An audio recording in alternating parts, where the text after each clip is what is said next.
Bismillahirrahmanirrahim. Assalamualaikum warahmatullahi wabarakatuh. Innal hamdalillah nahmaduhu wa nasta'inuhu wa nastaghfiruh wa na'udzu billahi min shururi anfusina wa min sayyiati a'malina. May yahdihillahu fala mudilla lahu wa may yudlil fala hadiya lahu. Asyhadu an la ilaha illallah wahdahu la syarika lahu wa asyhadu anna Muhammadan 'abduhu wa rasuluh.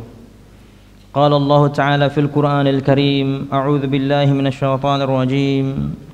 Ya ayyuhalladzina amanu taqullaha haqqa tuqatih wa la tamutunna illa wa antum muslimun. Wa qala Rasulullah sallallahu alaihi wasallam, fa inna asdaqal hadithi kitabullah wa khairal hadi hadi Muhammadin sallallahu alaihi wasallam. Wa syarrul umuri muhdatsatuha fa inna kulla muhdatsatin bid'ah wa kulla bid'atin dhalalah wa kulla dhalalatin finnar, amma ba'd.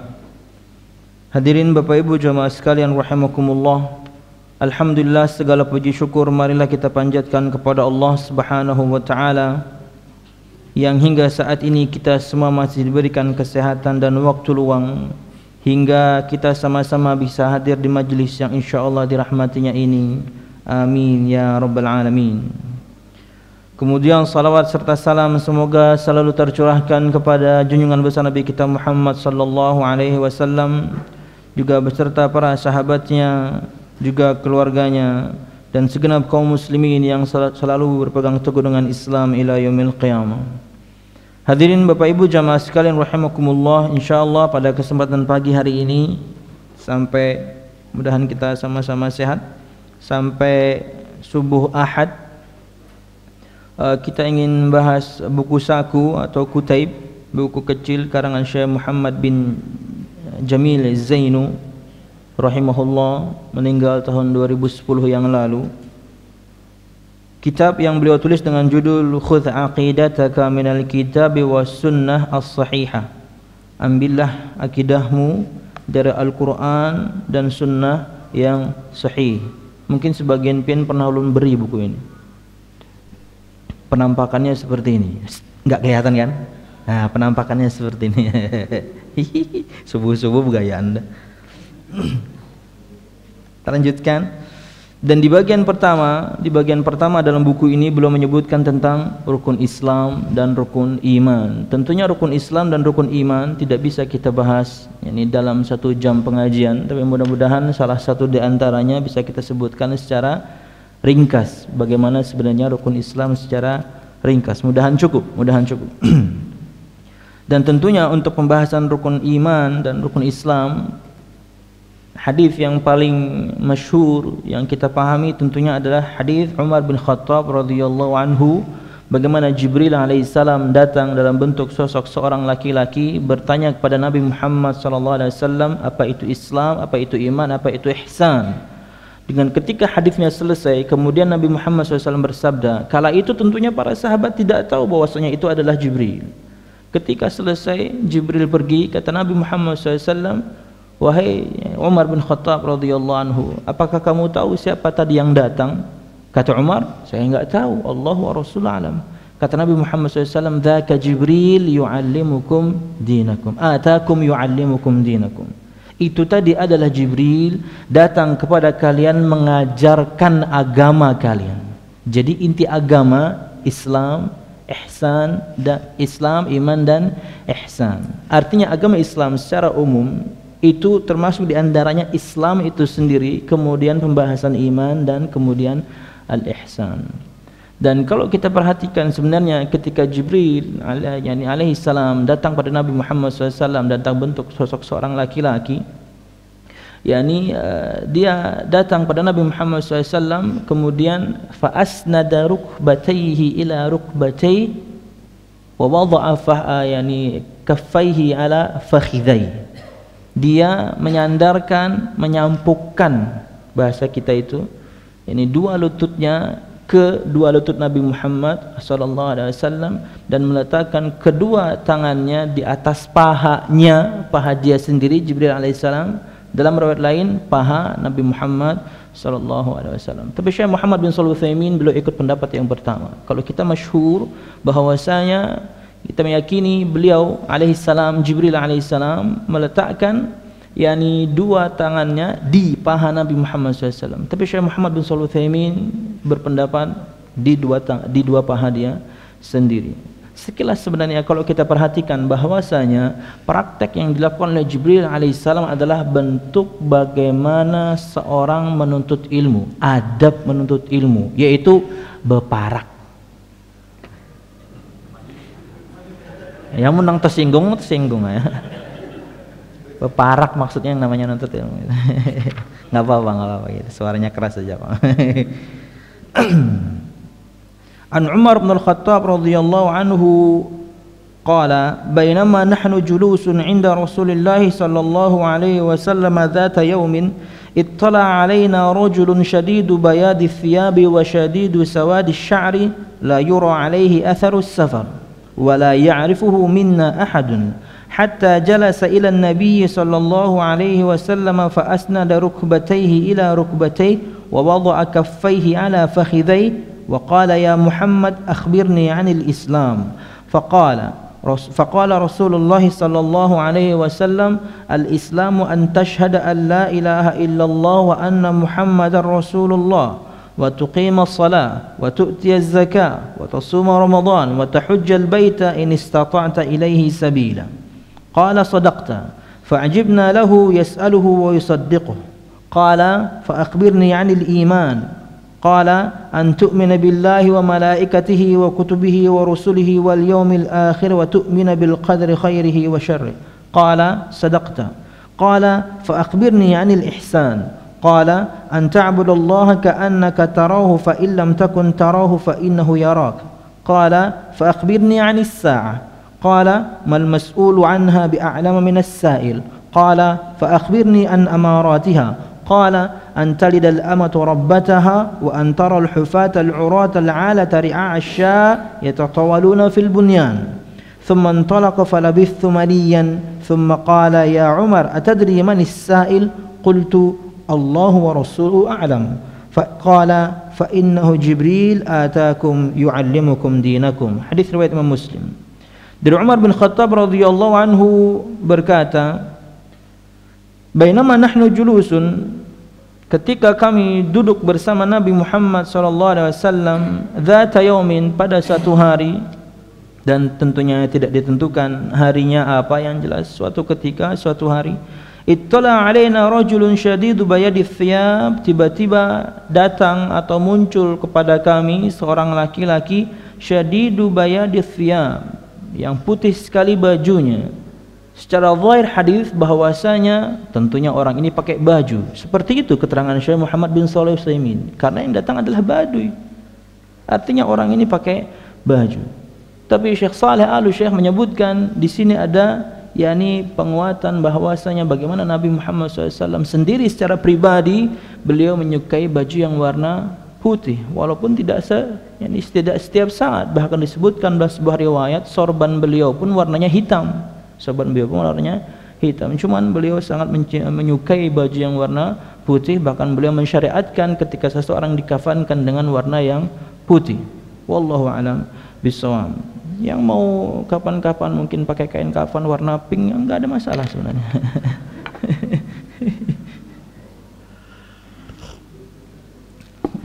Zamannya Cherry Bell kan.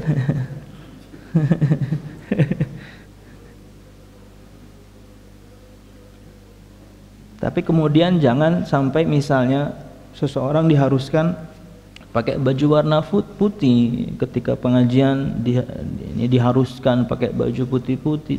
Enggak, tidak seperti itu. Pakai apa yang Anda biasa pakai. Tidak perlu kemudian dilazimkan atau diharuskan kepada seseorang untuk pakai pakaian putih ketika setiap menghadiri pengajian. Walaupun Nabi Muhammad mencintai baju warna putih. Syadidu sawadi sya'ar, hitam sekali rambutnya. Secara zahir bahwasanya orang ini muda. Orang ini masih muda. Karena kalau sudah tua, pian tahu sendirilah rambutnya kan. Entah warna putih atau kada berambut, longor sekalinya. La yura alaihi atharus safar, tidak terlihat atasnya bekas bepergian. Yang kita bicarakan di gurun pasir, Dan ma'ruf di zaman itu bahwasanya orang ketika bepergian mesti rambutnya berdebu, mesti bajunya kotor. Karena apa? Debu. Tapi orang ini datang bajunya putih sekali, rambutnya hitam sekali, artinya masih muda dan tidak terlihat bekas bepergian, bekas safar. Wala ya'rifuhu minna ahadun, dan tidak ada yang mengenal dia salah seorang di antara kami. Karena waktu itu Madinah kota kecil. Artinya siapapun di antara kaum muslimin kala itu pasti kenal satu sama lain, minimal kenal wajahnya. Oh, tahu. Kenapa? Karena biasa bertemu, karena kotanya kota kecil. Dan bahkan kadang-kadang kan di kita juga kita praktekkan, walaupun kita sudah kota besar, tapi kita kenal wajah sesama jamaah, mesti menyapa di jalan. J, sebertaan di kionya J. Padahal orangnya belum naik haji. Sekalinya percita kuning siapa? Gerang ngaran pian Aji Santoso. Ah, bujur berarti ngarannya Aji sekalinya. J. Sorry yang namanya Aji Santoso. Contoh doang. Artinya orang ini gharib. Kata para ulama, artinya orang ini gharib. Orang yang tidak dikenal, betul-betul kami tidak mengenal orang tersebut. Hatta jalasa ila Nabi SAW, sampai dia duduk di depan Nabi Muhammad SAW. Disebutkan di banyak riwayat dan juga disebutkan oleh Syekh Saleh Al-Syekh bahwasanya hadis yang sama diriwayatkan banyak sekali dari sahabat-sahabat yang lain dengan kejadian yang sama, cuman dengan periwayatan mereka berbeda-beda. Di antaranya adalah bahwasanya kala itu laki-laki ini yang tentunya kita tahu dia adalah Jibril, dan tersirat bahwasanya kita meyakini seorang malaikat diberikan Allah Subhanahu wa taala kelebihan untuk berubah wujud, ini dia menjadi wujud manusia. Sebelum melanjutkan pada pembahasan ini, dia duduk bersama Nabi Muhammad. Sebagian para ulama berpendapat bahwasanya kala itu dia merubah wujudnya menjadi seorang laki-laki, khususnya mirip dengan seorang sahabat yang bernama Dihyah bin Khalifah Al-Kalbi. Tapi kata Syekh Saleh Al-Syekh, ini pendapat yang lemah. Kenapa? Karena secara zahir hadis disebutkan bahwasanya la ya'rifuhu minna ahadun, tidak mengenalnya seorang pun dari antara kami. Artinya kami semuanya tidak ada yang mengenal dia. Kalau dia adalah mirip Dihyah, pasti tak Dihyah orangnya. Dia anak kedua yang ustadz itu. Iya.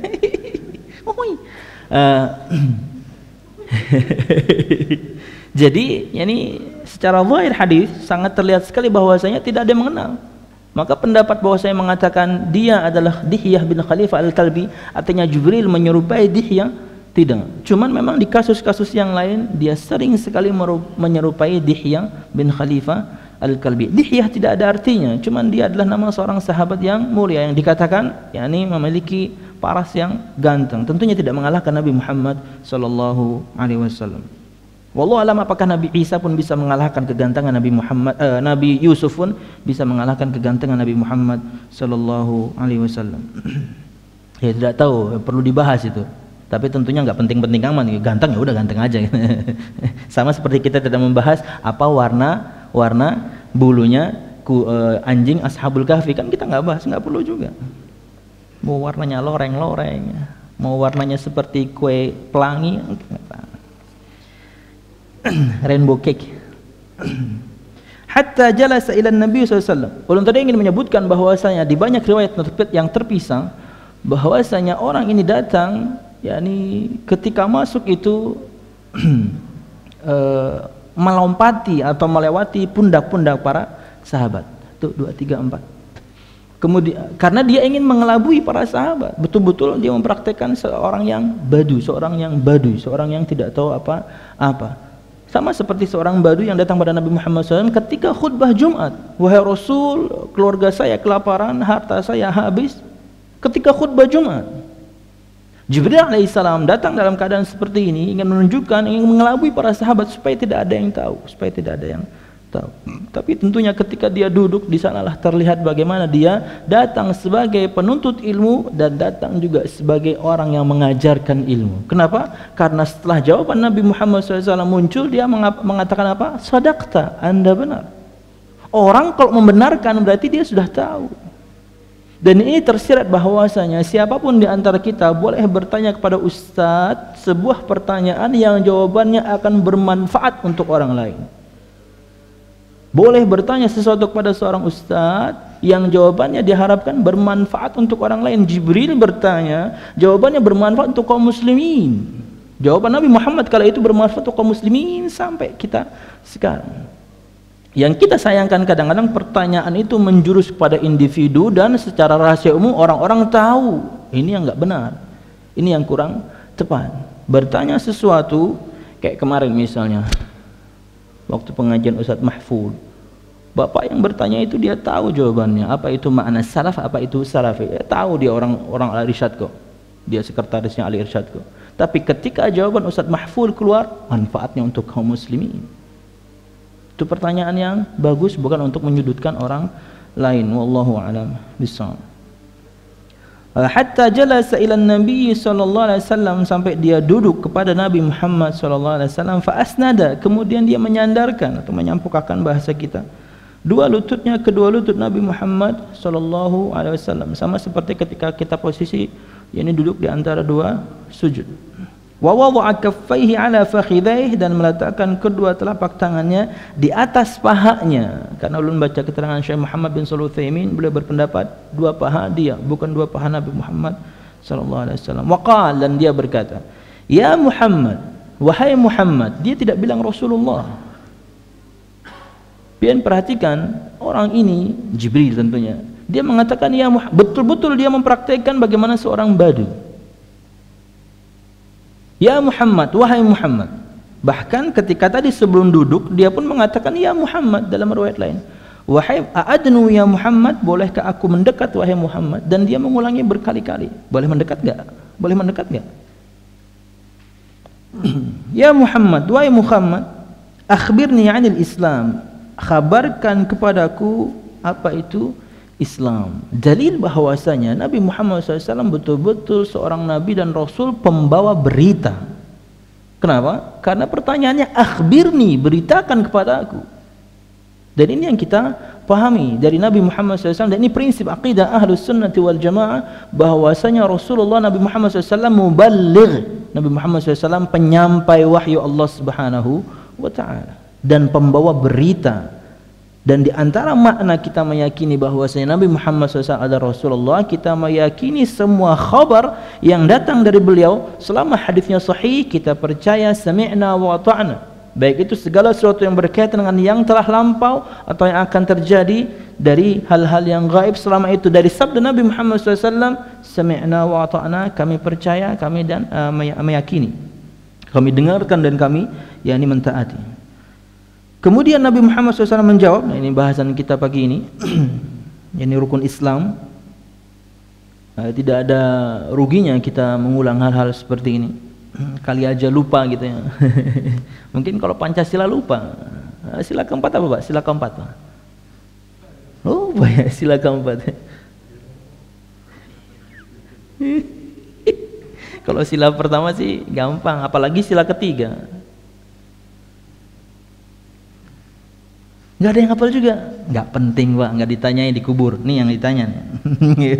Faqala Rasulullah SAW, kemudian Nabi Muhammad SAW bersabda, al-Islamu an tashhada an la ilaha illallah wa anna Muhammadar Rasulullah wa tuqima as-salah wa tu'ti az-zakah wa tasuma Ramadan wa tahujja al-baita in istata'ta ilaihi sabila. Islam adalah engkau bersaksi tiada Tuhan yang patut disembah, patut diibadahi melainkan Allah Subhanahu wa taala, dan Muhammad adalah Rasulullah. Satu. Wa tuqimus shalah, dan kamu menegakkan salat, wa tu'tiyaz zakat, dan kamu menunaikan zakat, wa tasuma Ramadan, dan kamu puasa di bulan Ramadan, wa tahujjal bait, dan kamu haji, naik haji ke Baitullahil Haram, in istata'ta ilaihi sabila, jika kamu mampu mencari jalan kepadanya.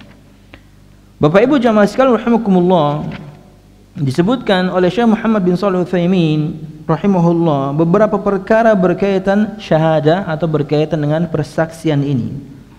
Disebutkan di sini beliau, keterangan beliau tapi dalam bentuk pertanyaan.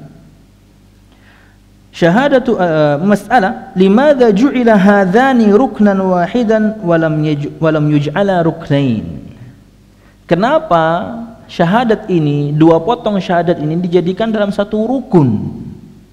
Padahal dia dua hal yang berbeda, tapi kenapa dijadikan dalam satu rukun? Sebelum lu lanjutkan, perkataan rukun pun tidak pernah ada dari Nabi Muhammad SAW secara eksplisit. Rukun Islam A, B, C, dan D. Rukun iman A, B, C, dan D. Tidak pernah ada.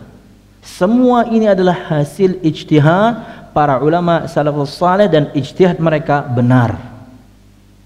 Dan semuanya disadu dari perkataan Nabi Muhammad SAW. Kenapa juga kita katakan ijtihad mereka benar? Yang namanya rukun adalah ma taqumu alaihi mahiyatus syai'.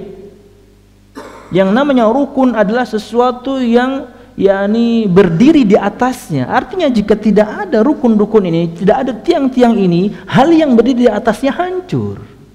Ketika Nabi Muhammad SAW menyebutkan Islam adalah A, B, C, dan D, maka para ulama berpendapat inilah rukun Islam, ini pondasi-pondasi Islam. Sama juga dengan rukun iman.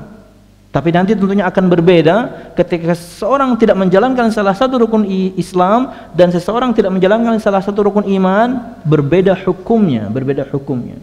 Terlepas dari syahadatain, dua kalimat syahadat, orang yang meninggalkan misalnya empat rukun Islam setelah syahadatain, para ulama sepakat bahwasanya dia tidak keluar dari Islam. Tapi para ulama berbeda pendapat bagaimana orang ini harus membayar atau membayar kafarah ketika dia bertobat kepada Allah Subhanahu wa taala. Walaupun ada kajian yang sengit, walaupun ada perbedaan yang luar biasa dalam antara para ulama berkaitan dengan hukum tarikis shalah, hukum orang yang meninggalkan salat. Bahkan Ustaz Yazid menyebutkan 1 sampai 2 jam ceramah Ustaz Yazid itu, hukum orang yang meninggalkan salat, karena memang rada dalam.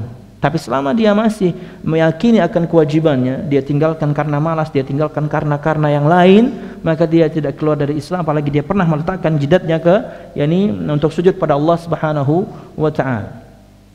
Ya, mereka bahas lebih mendetail adalah bagaimana orang ini ketika bertobat dan membayar kafarahnya karena meninggalkan. Tapi orang kalau meninggalkan rukun iman, selesai. Orang kalau meninggalkan salah satu rukun iman, langsung. Beda dengan rukun Islam, karena level iman lebih tinggi, karena Islam lebih kepada amal al-zahirah, amalan zahir, kecuali syahadatain, tapi juga dizahirkan dengan perkataan. Tapi kalau iman semuanya amalan hati, makanya ini lebih tinggi. Wallahu a'lam bishawab. Kata beliau, kenapa ini dijadikan dua rukun? Dan ingat hadirin, hal-hal yang seperti ini bukan kemudian dikatakan bid'ah, tidak, ini hasil ijtihad. Bahkan kalau kita tahu al-ahkam syariah al-khamsah, hukum syariat yang 5 itu ada halal, ada haram, ada mubah, ada makruh dan lain sebagainya, tidak pernah disebutkan Nabi Muhammad eksplisit A, B, C dan D hukumnya haram, enggak. Semuanya hasil istiqra, semuanya hasil penelaahan para ulama, kemudian keluarlah hukum-hukum ini. Wallahu a'lam. Pembagian tauhid sama, pembagian tauhid tidak pernah ada di zaman Nabi Muhammad SAW. Tapi ijtihad yang mereka lakukan benar. Kenapa? Rujuklah surah Al-Fatihah. Simple. Dalam surah Al-Fatihah sudah kelihatan bagaimana 3 jenis tauhid. Alhamdulillahirabbil alamin, rabbul alamin. Tauhid rububiyah, kita meyakini bahwasanya Allah Subhanahu wa taala Tuhan semesta alam, yang mengatur segala, yang menciptakan segalanya, yang memberi rezeki dan lain sebagainya. Ar-Rahman Ar-Rahim, Maha Pengasih, Maha Penyayang. Asma wa sifat. Maliki yaumiddin. Iyyaka na'budu, yang dalilnya adalah iyyaka na'budu wa iyyaka nasta'in. Itulah tauhid uluhiyah. Hanya kepadamu kami menyembah, hanya kepadamu kami meminta tolong. 3 makna akidah atau 3 pembagian akidah atau tauhid ada di dalam surah Al-Fatihah. Untuk memudahkan kita saja, kaidah-kaidah yang dibuat oleh para ulama adalah untuk memudahkan kita memahami Islam, bukan untuk mempersulit atau bukan untuk cari-cari celah supaya bisa keluar dari syariat Islam, sebagaimana yang banyak diperhatikan oleh banyak orang. Pakai kaidah A, B, C dan D supaya tidak menjalankan ketaatan. Salah. Kaidah-kaidah tersebut dibuat oleh para ulama, di antaranya mungkin pencetusnya adalah Imam Syafi'i rahimahullah, untuk memudahkan kita memahami ajaran Islam. Jawaban beliau, anna syahadah bihadaini tubna 'alaiha sihhatul a'mali kulliha. Karena persaksian dengan 2 potong ini dijadikan dalam satu rukun, ini 2 potong syahadat ini dijadikan dalam satu rukun, yakni tubna 'alaiha sihhatul a'mali kulliha. Semua amalan dibangun berdasarkan dua potong ini, makanya dijadikan satu.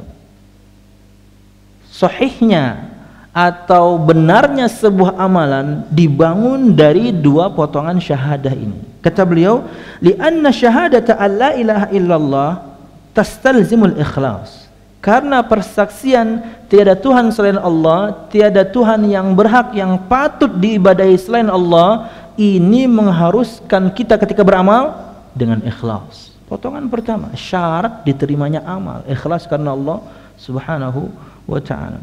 Wa syahadata anna Muhammadar Rasulullah tastalzimul ittiba'. Dan bahwasanya persaksian Muhammad al-Rasulullah mengharuskan kita mengikuti Nabi Muhammad sallallahu alaihi wasallam. Dua persyaratan sahihnya, dua persyaratan amal itu diterima Allah Subhanahu wa taala, dua-duanya ada di dalam syahadatain. Makanya ini tidak bisa dipisahkan.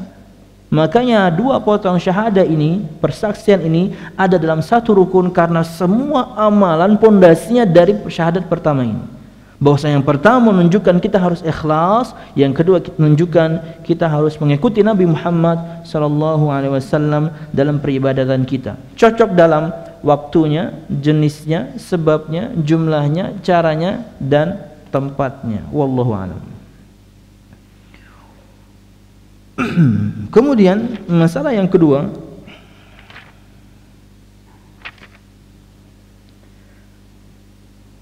hal hadhihi syahadatu tudkhilul insan fil Islam. Apakah syahadah ini tentunya persaksian ini betul-betul harus dilafalkan ya. Yang namanya syahadah atau persaksian selain diyakini di hati juga harus dilafalkan. Kecuali memang orang itu tidak bisa berbicara, bisu dan lain sebagainya, kasus-kasus orang yang tidak berbicara, maka dengan hatinya pun cukup. Tapi orang yang bisa berbicara, yang namanya syahadah itu harus dipersaksikan. Saya mengakui, saya mengimani, saya bersaksi tidak Tuhan selain Allah, Muhammad adalah Rasulullah. Hal hadhihi syahadatu tudkhilul insan fil Islam. Apakah syahadat ini serta-merta langsung memasukkan seseorang kepada Islam? Jawaban beliau, na'am, iya. Tudkhiluhu fil Islam hatta law dhananna annahu qalaha ta'awudan. Kata Syekh Muhammad bin Shalih Al-Utsaimin, iya. Seseorang ketika mengatakan dua kalimat syahadat, maka serta-merta dia langsung masuk Islam. Walaupun kita mengira, walaupun kita menyangka bahwasanya orang yang mengatakan itu karena takut saja. Sebagaimana kejadian, atau misalnya orang itu betul-betul kita mengira bahwasanya orang ini takut atau orang ini berdusta atau bohong. Tapi ketika dia mengatakan saya bersaksi tiada Tuhan melainkan Allah, Muhammad adalah Rasulullah, serta merta dia masuk Islam, artinya harta dia, darah dia haram, harus kita jaga karena dia adalah seorang muslim. Disebutkan sebuah riwayat oleh Imam Bukhari bagaimana Usamah bin Zaid. Siapa Usamah bin Zaid? Usamah bin Zaid, seorang sahabat yang mulia yang pernah memimpin salah satu peperangan dan umur dia berapa? 18 tahun, 16 sampai 18 tahun. Dan di antara tentaranya siapa? Umar bin Khattab. Bayangkan, di antara pasukannya ada Umar bin Khattab di situ. Cerita punya cerita, bapaknya Usamah bin Zaid, Zaid bin Harithah apa Zaid bin Thabit, menikah dengan Ummu Aiman. Ummu Aiman, pian tahu cerita yang disebutkan oleh Ustaz Mahfud, perempuan yang hitam, pendek, pesek, keriting, jelek pokoknya. Tapi kata Nabi Muhammad SAW, barang siapa yang menikahi perempuan ini karena akhlaknya luar biasa mulia, budak. Barang siapa yang menikahi perempuan ini, maka aku jamin surga untuknya. Bapaknya Zaid ini, bapaknya Usamah inilah yang menikahi. Padahal disebutkan dalam sebuah riwayat gantengnya minta ampun orang ini. Tapi karena janji Nabi Muhammad SAW, no problem. Dan melahirkan anak sehebat ini. Umur 18 tahun, memimpin peperangan dalam Islam, dan di antara tentaranya Al-Khalifah. Di antara tentaranya, tentunya belum jadi khalifah, Nabi masih ada. Di antara tentaranya adalah orang yang terbaik di dalam sejarah umat Islam sepeninggal Nabi Muhammad setelah ini Abu Bakar As-Siddiq. Bahkan kata beliau sallallahu alaihi wasallam, "Lau kana ba'di rasulun la kana Umar." Jika setelahku itu ada seorang rasul, Nabi tidak menyebutkan seorang nabi seperti beliau menyebutkan itu untuk Ali bin Abi Thalib. Jika ada setelahku seorang rasul, Umar orangnya. Orang yang levelnya seperti ini jadi tentaranya Usama bin Zaid. Disebutkan dalam sebuah cerita, yakni wa dalil dzalika qissatul musyrik alladhi adrakahu Usamah ibnu Zaid radhiyallahu anhuma hina haraba al-musyrik falamma adrakahu Usamah bis-sayf qala la ilaha illallah faqatalahu Usamah dhannan annahu qala ta'awudzan min al-qatl. Dalil yang menyebutkan bahwasanya ketika seseorang mengatakan la ilaha illallah Muhammad Rasulullah serta merta dia masuk Islam, darahnya haram, hartanya haram, tidak boleh direnggut. Kenapa? Dia seorang muslim.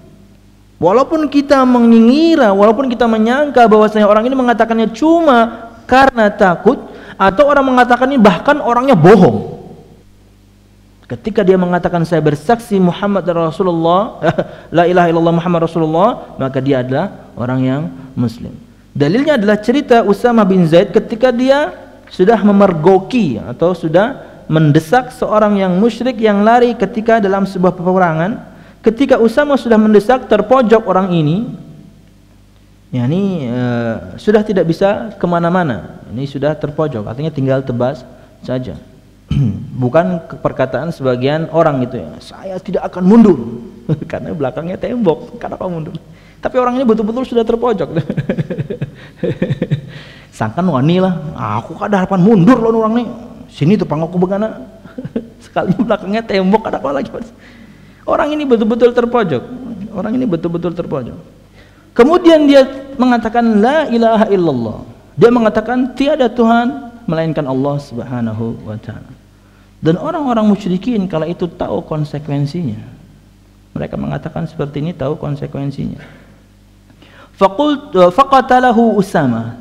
Kemudian Usamah tetap membunuhnya, tetap memenggal kepalanya. Dhannan annahu qala ta'awudzan minal qatl. Karena Usamah mengira bahwasanya dia mengatakan persaksian itu la ilaha illallah karena takut dibunuh saja. Tapi Usamah tetap memenggalnya. Ay qalaha li alla yaqtal. Artinya orang ini mengatakan itu supaya tidak dibunuh, tapi tetap dibunuh oleh Usamah yakni bin Zaid. Falamma ukhbira bidzalika Nabi, ketika Nabi dikhabarkan dengan hal tersebut, atau ketika dia mengkhabarkan itu kepada Nabi Muhammad SAW, ja'ala yuraddid aqataltahu ba'da an qala la ilaha illallah. Akhirnya Nabi Muhammad SAW ketika diberitakan tentang kejadian ini, bahwasanya dia telah memojokkan seseorang, kemudian dia mengatakan la ilaha illallah tapi tetap dibunuh oleh Usamah, Nabi Muhammad SAW mengulangi perkataan beliau ini. Kata beliau, aqataltahu ba'da an qala la ilaha illallah, apakah kamu tetap membunuhnya padahal dia mengatakan la ilaha illallah? Usamah dia menjawab radhiyallahu anhu, ya Rasulullah innama qalaha ta'awudzan. Wahai Rasulullah, dia mengatakan seperti itu supaya tidak dibunuh saja. Dia mengatakan seperti itu karena ta'awudz saja, berlindung supaya tidak dibunuh saja. Wa ja'ala sallallahu alaihi wasallam yuraddid, kemudian Nabi Muhammad mengulangi kata-kata tersebut, aqataltahu ba'da an qala la ilaha illallah, apakah kamu bunuh dia setelah dia mengatakan la ilaha illallah? Dalil bahwasanya orang mengatakan la ilaha illallah haram darahnya, muslim dia. Bahkan disebutkan dalam riwayat yang lain, asyaqaqta qalbahu, apakah kamu sudah belah dadanya? Apakah kamu tahu dia itu mengatakannya karena takut? Kita enggak tahu. Ini hati seseorang.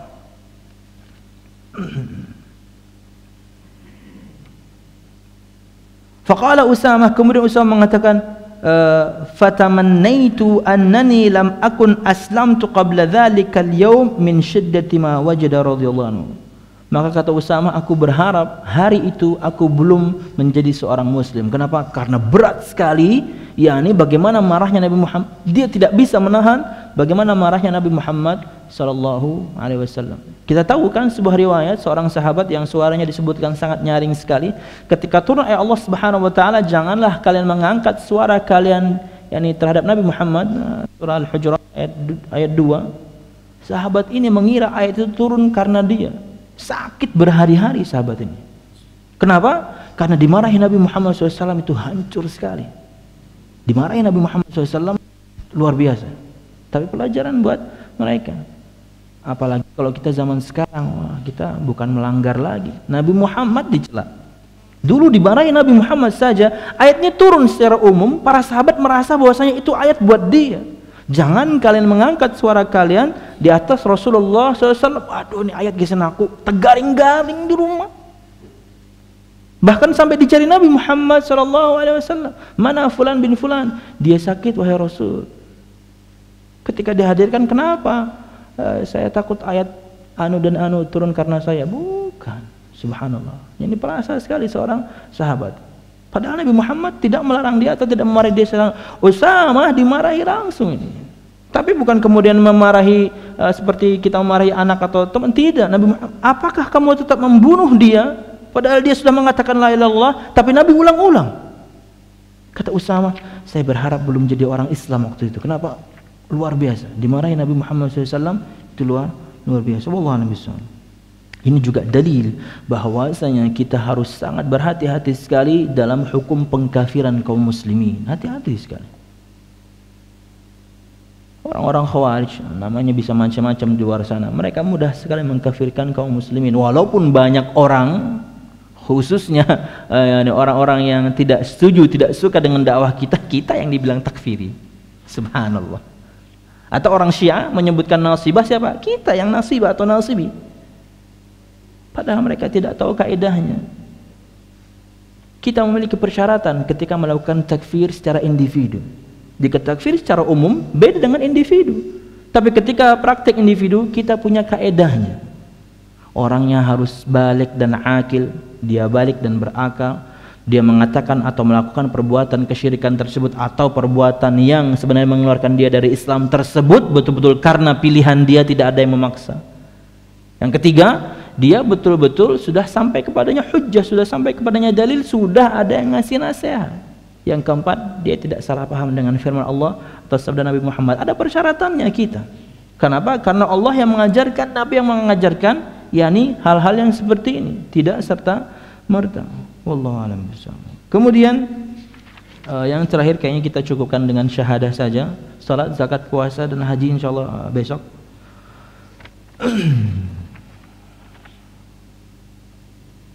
Wa anna Muhammad Rasulullah, dan bahwasanya Muhammad adalah Rasulullah, ay antashhada annahu Rasulullah, ay mursilu ilal haq. Rasul bermakna mursal. Rasul artinya yakni utusan. Rasul artinya utusan. Tapi makna yang sebenarnya adalah mursal, orang yang diutus. Sama seperti nama anak saya Dalila, dalil, bukti, tapi artinya adalah mudallala, yang diberi petunjuk atau diberi dalil. Seperti itu bahasa Arab. Seperti itu bahasa Arab. Banyak sekali kasus tapi maknanya yakni berbeda. Rasul utusan, tapi bermakna mursal, orang yang diutus. Ketika kita mengatakan asyhadu anna Muhammadar Rasulullah, ay antashhada annahu Rasulullah. Kita bersaksi Muhammad adalah Rasulullah. Dan di sini beliau menyebutkan beberapa hal yang harus kita yakini dan kita pahami ketika kita mengatakan saya bersaksi Muhammad adalah Rasulullah. Pertama, tasdiquhu sallallahu alaihi wasallam fima akhbar bihaitsu la yakunu 'inda al-insani taraddudun fima akhbara bihi. Pertama yang kita yakni harus diyakini dalam syahadah atau potongan syahadah yang kedua, saya bersaksi Muhammad Rasulullah, adalah membenarkan dia, meyakini semua yang dia sampaikan, meyakini semua yang dia beritakan, dan tidak ada keraguan di dalamnya, tidak ada keraguan di dalamnya. Dan ini sudah banyak terjadi di kalangan kaum muslimin, meragukan beberapa sabda-sabda Nabi Muhammad. Berbahaya sekali. Kalau sampai meragukan hadis yang sahih, sangat berbahaya sekali. Apalagi sampai menolak satu sabda Nabi Muhammad sallallahu alaihi wasallam. Berkata seorang ulama salafus saleh Imam Ibnu Qutaibah meninggal tahun 267 Hijriah. Kata beliau, mendustakan satu sabda Nabi Muhammad SAW sama dengan mendustakan semuanya. Jadi bahaya sekali. Jika orang keluar atau ingin keluar dari Islam, kata beliau, karena mendapatkan dalam syariat Islam ini, entah itu firman Allah atau sabda Nabi Muhammad SAW, ada sesuatu yang unik, ada sesuatu yang tidak masuk akal, yang tidak bisa dipahami oleh akal dia, kemudian dia ingin keluar dari Islam, maka ketahuilah, kata beliau, Anda akan dapatkan hal yang sama di semua agama. Di semua agama ada yang unik, ada hal-hal yang di luar ambang batas kemampuan manusia. Bagaimana kita bisa memahami Isra dan Mi'raj? Isra dan Mi'raj dalam satu malam, dan kita meyakini Nabi Muhammad pergi betul-betul dengan jasadnya dan ruhnya, pasti tercabik-cabik tubuh Nabi Muhammad itu. Pasti. Kalau pakai akal manusia yang standar, karena kecepatannya luar biasa. Dalam satu malam, yakni kecepatannya seperti itu. Dari Mekkah ke Palestina, Palestina ke langit dalam satu malam, pasti menggunakan kecepatan yang luar biasa. Pasti hancur lebur tubuh Nabi Muhammad SAW. Tapi subhanallah, mukjizat Allah Subhanahu wa ta'ala. Di antara mukjizat Nabi Muhammad adalah yang terbesar setelah Al-Quran adalah Isra dan Mi'raj. Tubuhnya secara utuh, ruhnya dan jasadnya tidak bisa dipahami. Tapi kita meyakini selama itu adalah yang memberitakan Nabi Muhammad sallallahu alaihi wasallam. Dan hal-hal unik lainnya atau yang tidak masuk akal yang lainnya yang kita harus yakini selama itu berita dari Nabi Muhammad sallallahu alaihi wasallam. Kemudian imtithalu amrihi sallallahu alaihi wasallam wala nataraddad.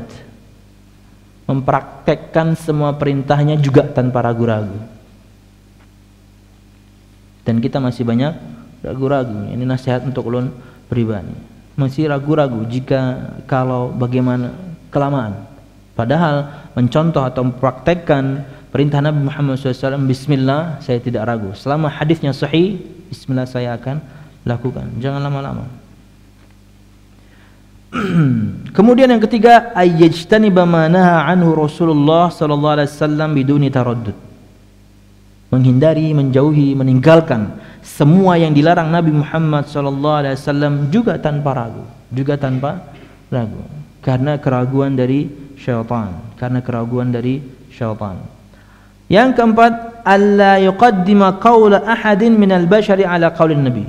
Tidak mendahulukan atau tidak memprioritaskan perkataan siapapun di kalangan manusia terhadap sabda Nabi Muhammad sallallahu alaihi wasallam. Siapapun orang di muka bumi ini, setinggi apapun level dia, setinggi apapun martabat dia di muka bumi ini, sebanyak apapun gelar yang dia miliki, di depan namanya, setelah namanya, sampai paspor tidak cukup, wow, panjang namanya. Karena gelarnya luar biasa banyak. Tapi kalau perkataannya menyalahi sabda Nabi Muhammad SAW dalam perkara agama, mohon maaf. Tapi kalau misalnya dalam ilmu duniawi yang memang dia kuasai, monggo, no problem. Makanya kalau misalnya kita mendahulukan atau mengedepankan bahkan perkataan imam madhab dibandingkan sabda Nabi Muhammad, ini perkara yang salah. Jangankan imam madhab, perkataan sahabat lebih kita utamakan daripada sabda Nabi Muhammad, ini sebuah kesalahan yang fatal. Wallahu a'lam bishawab.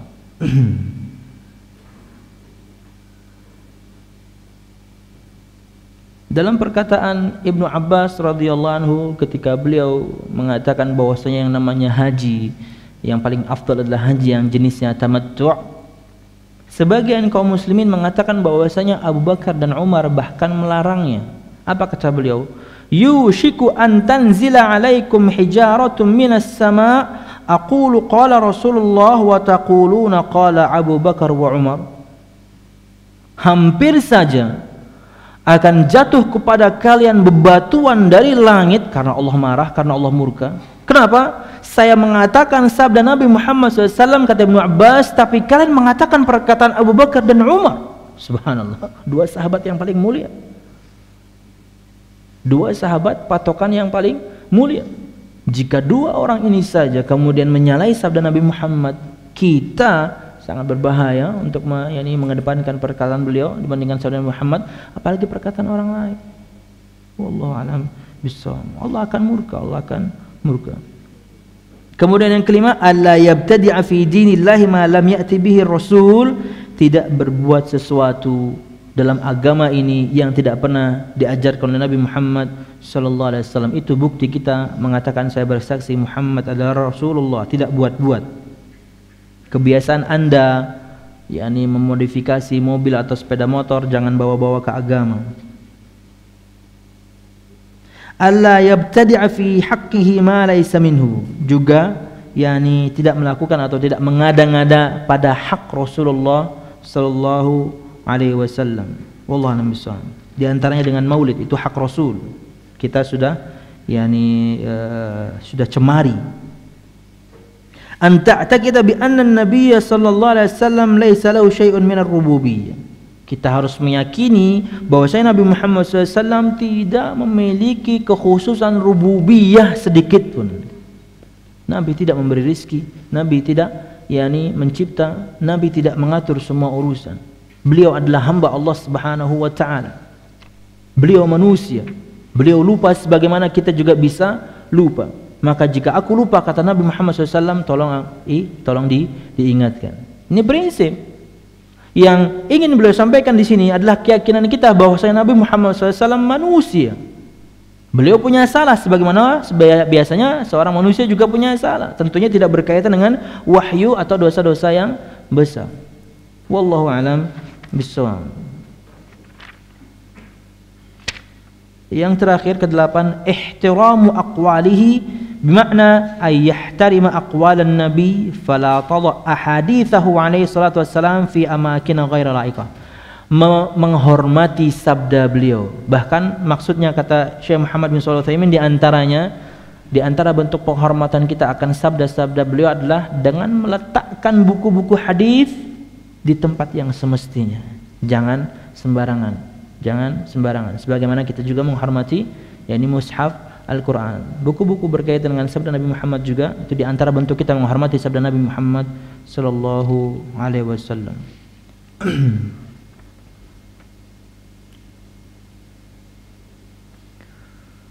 Qad sami'a Amirul Mu'minin, satu riwayat sebagai penutup. Qad sami'a Amirul Mu'minin Umar ibn al-Khattab radhiyallahu anhu rajulaini qadima min at-Taif فجعل يرفعان أصواتهما في المسجد النبوي فقال لولا أنكما من أهل الطائف لأوجعتكما ضربا. Umar bin Khattab pernah mendengarkan dua orang laki-laki berbicara dengan keras di masjid Nabi Muhammad SAW, dan dua orang ini berasal dari Taif. Riwayat ini disebutkan oleh Imam Bukhari dalam Kitabus Shalah. Kata Umar bin Khattab, jika kalian berdua bukan orang Taif, yang sedang safar, saya pukul kalian berdua ini. Kenapa? Karena mengangkat suaranya keras di Masjid Nabawi. Sampai seperti itu Umar bin Khattab, yakni prakteknya untuk orang-orang yang tidak menghormati sabda Nabi Muhammad SAW. Dan hal ini adalah juga Masjid Nabawi. Wallahu a'lam bishawab. Itu mungkin yang bisa ulun sampaikan, mudah-mudahan bermanfaat. Salah dan khilaf ulun mohon maaf. Mudahan besok kita bisa rekap rukun Islam yang kedua sampai ke-5. Wallahu a'lam bishawab. Ada tanya jawab ya? Atau udah siang ini? Monggo kita punya 10 menit kalau ada yang ingin dipertanyakan, silakan.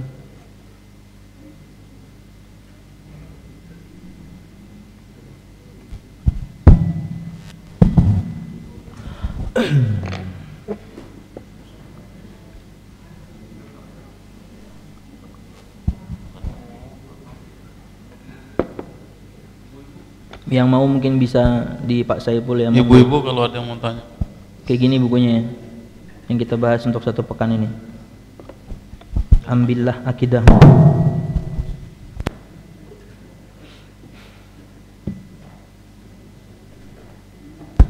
Anak aja yang tanya.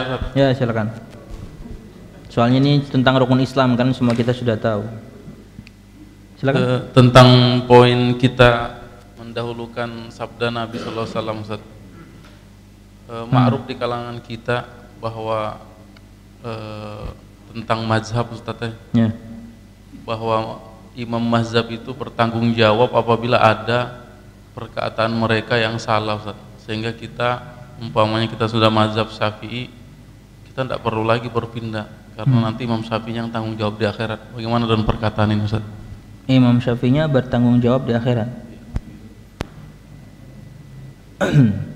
Pernah dulu ulun sampaikan pembahasan tentang taklid, pembahasan berkaitan dengan taklid di Masjid As-Salam, bahwasanya untuk orang yang awam maka taklid malah harus. Kenapa? Karena kita tidak bisa meneliti agama Islam ini, Al-Qur'annya, hadisnya dengan kemampuan kita sendiri. Lawang kita awam, bahkan mungkin ilmu alatnya kita nggak bisa. Fas'alu ahla dzikri in kuntum la ta'lamun, dalilnya. Bertanyalah kepada ahli dzikir, para ulama, jika kalian tidak tahu. Kedua, taklid bahkan bisa terjadi pada ulama itu sendiri. Ulun contohkan secara mudah, misalnya Syekh Muhammad bin Shalih Al-Utsaimin. Beliau menyebutkan dalam kitab beliau Al-Usul min Ilmi Usul, dalam syarahnya beliau mengatakan, saya jika waktu sangat sempit tapi saya harus mengeluarkan fatwa, maka saya merujuk perkataan Syekhul Islam Ibnu Taimiyah. Karena bagi saya, kata beliau, pendapat saya, beliau sudah menerangkan semuanya, yakni perkara dalam majmu' fatwanya. Artinya taklid bisa terjadi kepada orang awam, bahkan kepada si alim. Definisinya ittiba'u man qauluhu laisa bihujjah, mengikuti seseorang yang basicnya perkataan orang ini bukan hujjah. Dia berijtihad saja dalam perkara-perkara agama. Tapi kita sebagai orang awam maka kita harus ikut. Nah, bagaimana kalau misalnya yakni kita dihadapkan dengan satu masalah, kemudian ada dua pendapat yang berbeda. Kata Syekh Muhammad bin Shalih Al-Utsaimin, ambil salah satu di antaranya. Anda bisa bandingkan, Anda bisa lihat bagaimana yakni kesalehan orang tersebut, bagaimana kedalaman ilmunya, bagaimana ketika dia membahas satu masalah. Yakni pasti bisa dibandingkan, maka ambil salah satunya, no problem, nggak ada masalah. Dan ingat, mereka berijtihad, para ulama berijtihad itu mendapatkan pahala dua jika benar ijtihadnya. Jika salah, mereka tetap dapat pahala. Tapi ijtihad yang dibenarkan adalah ijtihad yakni yang khusus, ijtihad yang khusus, bukan ijtihad yang umum. Taklid yang khusus, bukan taklid yang umum. Taklid yang umum artinya ketika seorang mengatakan bahwasanya saya Syafi'i, saya pengikut Imam Syafi'i, semua perkataan beliau saya ikuti dalam perkara-perkara yang berat, dalam perkara-perkara yang ringan, semua urusan agama Islam saya mengikuti pendapat Imam Syafi'i. Ini taklid umum dan ini tidak boleh. Kenapa? Seakan-akan Anda menjadikan dia Rasul Anda. Kata Syekh Muhammad bin Shalih Al-Utsaimin, seakan-akan Anda menjadikan dia Rasul Anda. Ketika Anda mengatakan saya Syafi'i, semua perkara Islam saya mengikuti pendapat Imam Syafi'i, maka Rasul Anda adalah Muhammad bin Idris Syafi'i. Tidak boleh. Tapi yang diperbolehkan adalah taklid khusus, taklidul khas. Artinya dalam perkara A saya mengikuti Imam Abu Hanifah, dalam perkara B saya mengikuti pendapat Imam Syafi'i. Kenapa? Karena dalam setiap permasalahan mereka berijtihad dan ada yang lebih dekat dengan kebenaran dibandingkan yang lain. Dan para ulama ini dan para imam mazhab ini tidak pernah kemudian menyarankan kepada murid-muridnya harus ikut kepada mereka, tidak pernah. Ulun ingin sebutkan beberapa perkataan mereka singkat, masih punya waktu kita 5 menit supaya lebih jelas bagaimana pendapat mereka satu-satu. Sembari ulun mencari, silahkan pian tiduran dulu ya. Sudah ya. Ada dalam kitab Tajridut Tauhid yang biasa ulun baca juga, bagaimana Syekh Faisal bin Qazzar Al-Jasim menyebutkan pendapat-pendapat tersebut. Ya.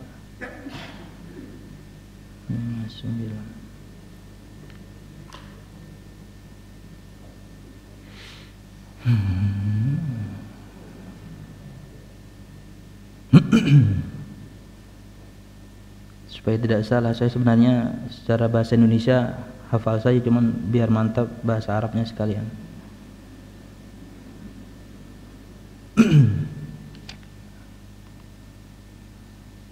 Apakah golput itu dianggap menentang pemerintah? Pertanyaan ini ya, pertanyaan politik ya.